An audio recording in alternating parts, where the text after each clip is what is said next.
Hello again, it's Jason Godby for No Rest for the Weekend, here with a special interview. She is the director of the new PBS American Masters documentary, The Disappearance of Miss Scott. Nicole London. Welcome, Nicole.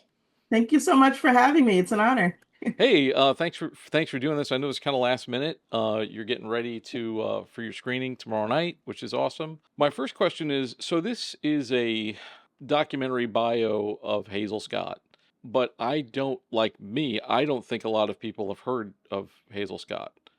So can you tell us kind of a little bit about her, give us some background? Sure. So Hazel Scott, as you mentioned, a lot of people don't know about her. She does kind of pop up in social media every couple of years because there's that famous clip of her playing the two pianos. But I think people really started to remember her when Alicia Keys did a tribute to her at the Grammys. It was very quick, but to see Alicia Keys playing two pianos and people recognize the difficulty in that. And she said a shout out to Hazel Scott. And so people were like, well, who's Hazel Scott? And that kind of sparked not a, I want to say a firestorm, but at the time, a firestorm of interest in Hazel. And every now and then, every few months, that kind of pops up again. And more and more interest in Hazel Scott spreads. So people are now aware of her in a small way, but once this film came out, we started to see that happen yet again, but in a much bigger scale because now there's much more information. And Hazel Scott, their finding is a jazz pianist, a virtuoso talent, and someone who was married to Adam Clayton Powell, which a lot of people hadn't realized, but also someone who embodied the civil rights in her own person, the civil rights movement in her own person, personal acts of resistance.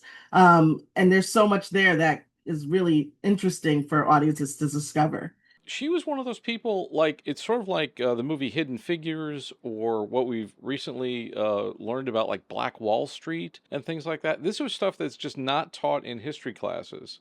I mean, Adam Clayton Powell has a street named after him in the city I live in, and yet I never knew Hazel Scott's name before. Can you talk a little bit about kind of why she became so sort of obscured, and what prompted you to make this documentary at this time? Yes, it's interesting because she did feature in five Hollywood films. Of course, this was in the 40s, and they weren't such huge number name films. And she was, the headliner at Cafe Society, which was an incredibly popular club in New York City. But I think what mostly contributed to us not knowing her today, despite also being married to like one of the first Black congressmen from the Northeast. I mean, all of these things you would think would guarantee her name being, in the forefront, the back of people's minds at least.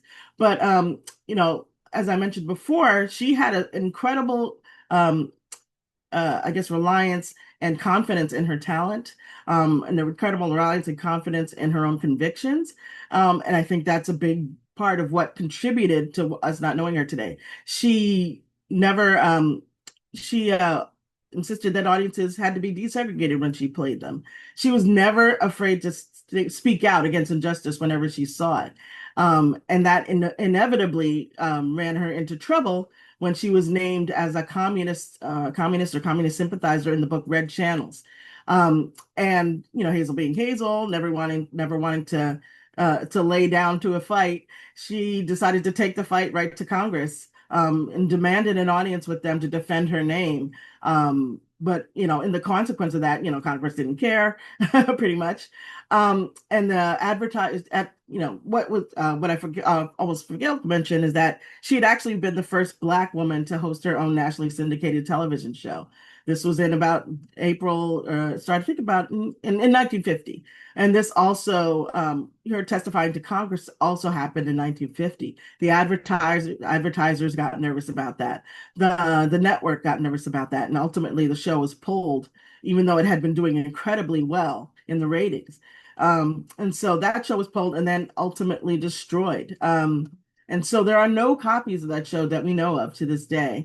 The search goes on, but not having that artifact as something to hold up to example, for instance, as no, this is the first, this is an example of a Black woman hosting her first nationally syndicated show. That's a huge contribution to why people don't know her. And then, of course, this being 1950s America, with the shame, I wouldn't say the shame of the show being canceled, but, Hazel found, as she had to go back to touring after, not having the show anymore, she started touring more in Europe, especially in France.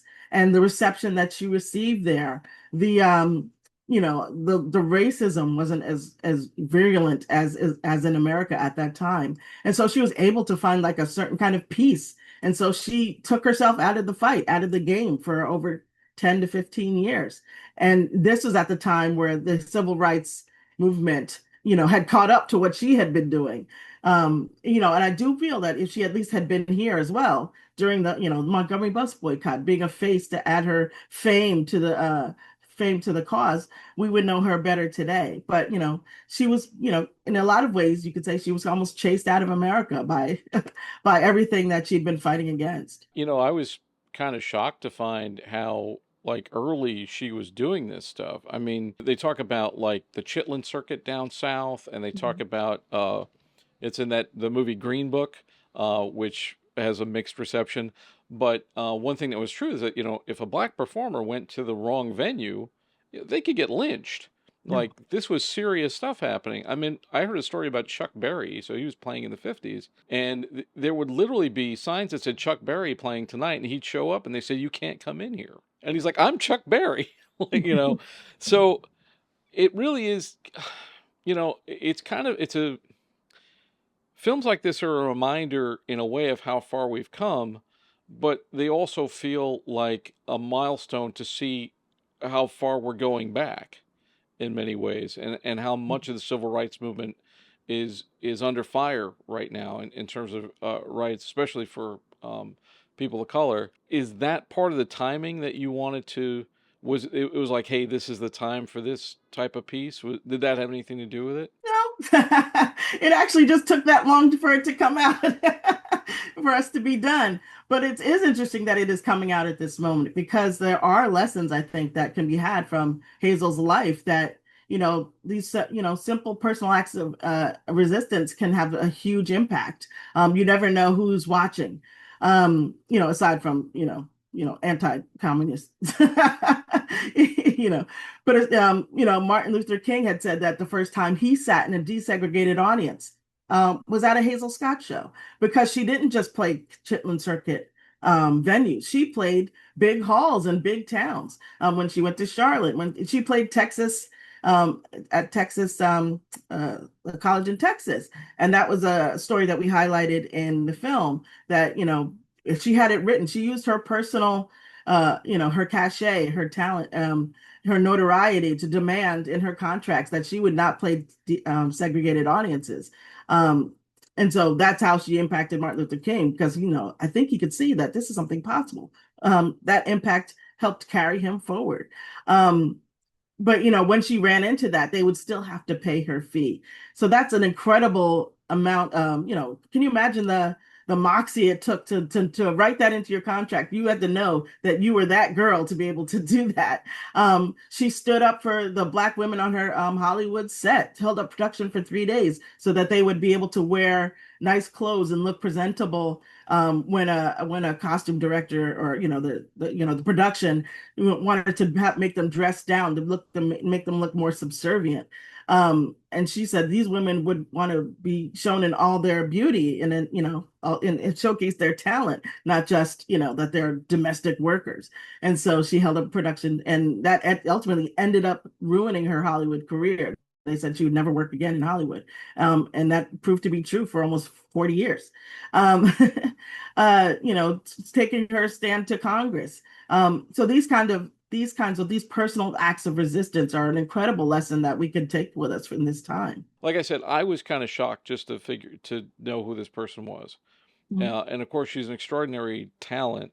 Mhm. And there's a lot of like Nina Simone, and there's been so many other people that have sort of maybe re-risen in notoriety, lately, now that some of this more of this history is available to us, would you say that is there one single thing that you would want, like the most important piece of this for an audience to take away? There's just so much.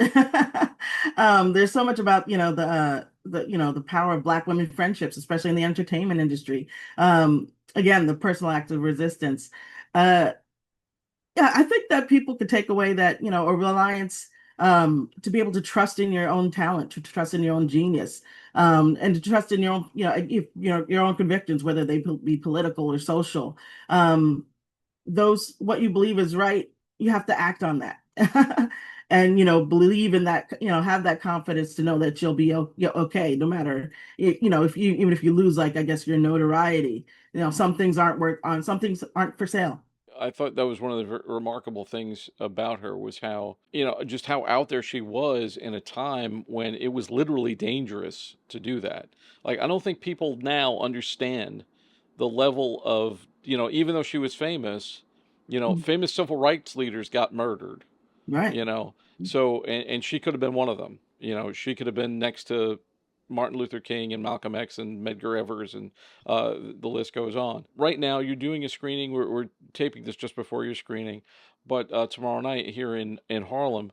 But are there other places people can find the film? Is it streaming anywhere online? It's going to be broadcast another time. You can still find it on pbs.org. It'll probably ask you what your local station is, but it's still streaming there. Just type in the Disappearance of Miss Scott on pbs.org. And there's also going to be a screening November 6th that I know for sure, in Washington, D.C. If you go to if you type in the Library of Congress, Washington, D.C., Hazel Scott, you'll find all the information for that. So there's going to be opportunities to see it. And I believe it's going to play at the TNEC Film Festival, coming up soon. And also in November, actually, same day, November 6th. Thank you so much for doing this. I really appreciate you taking the time. It was a lot of fun talking to you, and I really, really enjoyed the film. I think it's a lovely movie, and I hope it does get seen. I hope more people see this because I think more people have to know about Hazel Scott. And that's all we got for you today. Thanks so much for taking this trip down the rabbit hole. For more content, visit norestfortheweekendpodcast.com. Don't forget to subscribe on your favorite podcast platform or on YouTube, youtube.com/getbehindtherabbit. I'd like to thank my guest, Nicole London, and for the BTRP Media Network, I'm Jason Godby. Thanks for joining us. We'll see you next time. This is the BTRP Media Network.